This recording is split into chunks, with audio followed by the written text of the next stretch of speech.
Les mangas d'aujourd'hui sont-ils de meilleure qualité que ceux d'hier? Eh bien, de meilleure qualité. La qualité, on peut dire, je saurais pas dire. En vrai, je pourrais dire que les mangas sont de plus en plus d'actualité et c'est normal puisque on peut pas être d'actualité dans le futur, hein. Mais après, j'ai envie de dire qu'ils sont de plus en plus progressistes, hein. On a de plus en plus de personnages LGBT, de personnages non blancs, non genrés, blancs, cisgenres, etc. dans les mangas, et ça c'est bien. Mais c'est toujours un peu quand même les mêmes thèmes, hein. Ça se répète, ça se répète. Donc à l'époque c'était plus nouveau quand même. Aujourd'hui c'est un peu du réchauffé parce qu'ils voient que ça marche, donc ils continuent à faire la même chose. Mais voilà, juste à l'époque c'était la qualité qu'il y avait, donc est-ce que c'est de meilleure qualité? Moi je sais que j'aime pas les vieux mangas des années 80-90 parce que il y a un grain et puis dans la texture et dans les paroles des personnages c'est plus d'actualité et on sent tout ça. Donc je ne peux pas regarder, j'aime pas jouer non plus à des jeux vidéo trop vieux, hein, parce que c'est pareil, j'aime pas la qualité de, de ce qu'on me propose. Donc j'aimerais bien regarder Sailor Moon, des trucs comme ça, mais le crin, ça ne me plaît pas. Donc c'est dommage, mais bon, c'est moi qui veux pas, donc voilà. Mais après par rapport à la qualité, ouais, la qualité, oui, ça va forcément de meilleure qualité, hein, vu qu'on progresse, ça sera toujours meilleur. Mais ça a bien vieilli quand même. Ça a son charme, même si moi je ne l'aime pas, ça a quand même son charme. Et des gens aiment ce charme, donc je peux pas vraiment dire que ça a baissé ou pas de qualité. C'est vrai qu'en style d'animation, on va toujours de plus en plus loin, toujours incroyable, faire pratiquement du feu réaliste, de l'eau réaliste en animation. Je trouve, oui, oui, c'est vrai. Mais à l'époque, elle avait quand même son charme, quand même son grain des années là, quoi.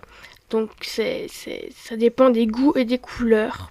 Mais c'est vrai que ouais, par rapport à l'originalité, c'est de moins en moins original, quoi. Les isekai, c'est toujours la même chose, pratiquement en tout cas. Ils voient que isekai ça fonctionne, ils en font d'autres. C'est vrai que je me dis que ouais, c'est quand même de plus en plus commercial, qui veulent juste vendre des goodies, que s'il y a un shonen, il y a forcément un personnage mignon pour vendre en fait des figurines, pour vendre des peluches, etc.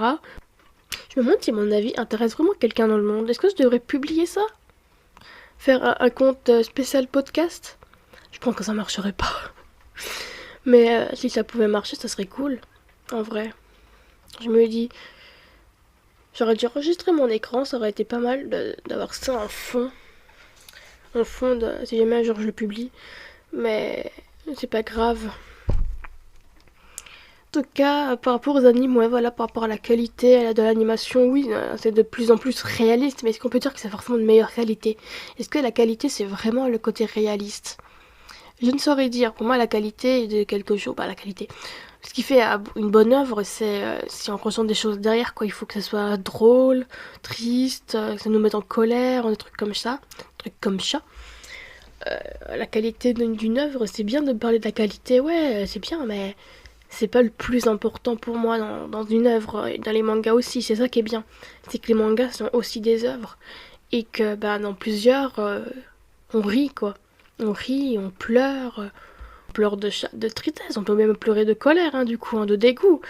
De dégoût face à la société, de colère face à l'injustice. C'est ça qui est bien dans les mangas aussi.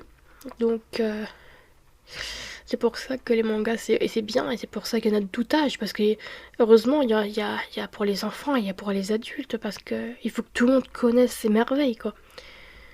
Mais qualité, ouais, ouais, ouais, ouais. Alors, certains considèrent que les anciens mangas avaient une âme et une originalité que l'industrie actuelle plus commerciale a tendance à perdre. Du coup, comme je l'ai dit, je suis un peu d'accord aujourd'hui. Les isekai fonctionnent, on en fait 20. C'est à peu près la même histoire. C'est un héros. Il est collégien ou lycéen, ça dépend. Généralement, c'est lycéen quand même. Il est lycéen. Il se fait tuer. Hop, il va dans un autre monde un peu médiéval. Et puis voilà, hein, il a des pouvoirs magiques généralement, et puis il devient cheaté, et puis voilà. Enfin, c'est ça l'histoire, quoi. Ça arrive dans beaucoup, et même dans moi quand je me réincarne un slime. Bon, le côté positif, c'est un slime. C'est pas un petit garçon, ou alors il est voilà, etc., quoi. c'est un peu plus original, mais c'est quand même... voilà, quoi. C'est... Il y a un peu tout le temps la même chose, quoi. Il y avait Solo Leveling qui a, on va dire, je sais pas si il y en avait avant, hein, mais ça a vraiment propulsé encore plus les isekai type jeux vidéo. Type...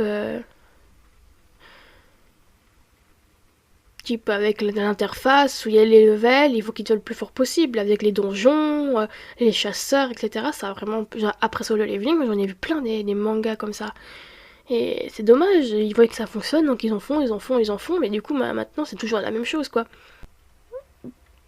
Voilà, quoi. J'adore parce que, du coup, mais je me parle à toute seule, mais je parle. Comme si vraiment, il y avait quelqu'un qui m'écoutait, et ça me fait rire. Moi, j'adore les mangas depuis longtemps, hein. Ça fait plus de 10 ans que j'aime les... à peu près 10 ans, hein, je pense, ouais, que j'aime les mangas. 10-15 ans, entre 10 et 15 ans. J'ai commencé avec du Death Note, j'ai commencé avec du One Piece, j'ai commencé avec du Free Basket. J'ai regardé Fairy Tail, que j'ai adoré d'ailleurs. Ceux qui disent que ouais, nanana, Fairy Tail, le pouvoir de l'amitié, c'est nul. C'est soit ils l'ont pas regardé vraiment, soit ils ont rien compris. Ok, oui, il y a le pouvoir de l'amitié, mais derrière, il faut quand même avoir des pouvoirs, hein. C'est pas parce qu'ils sont amitiés et qu'il y a un pouvoir de l'amitié qu'ils vont tout combattre, hein, avec le pouvoir de l'amitié, hein. Heureusement que Natsu, il est fort, hein, parce que sinon, il y a beaucoup de choses, ils n'y arriveraient pas, quoi. Le pouvoir de l'amitié, ça fonctionne pas toujours, quoi. Et puis même si ça fonctionnait toujours, moi, franchement, c'est un bon thème.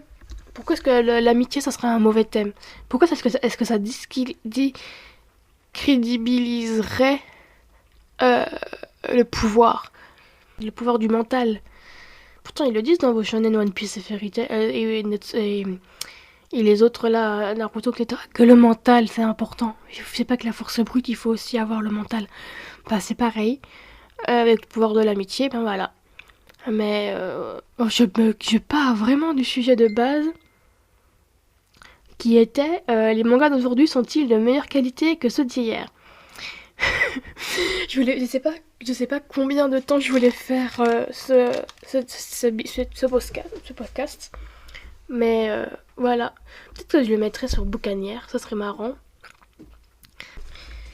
Mais en tout cas, voilà. Merci de m'avoir écouté, si m'avait écouté jusqu'au bout.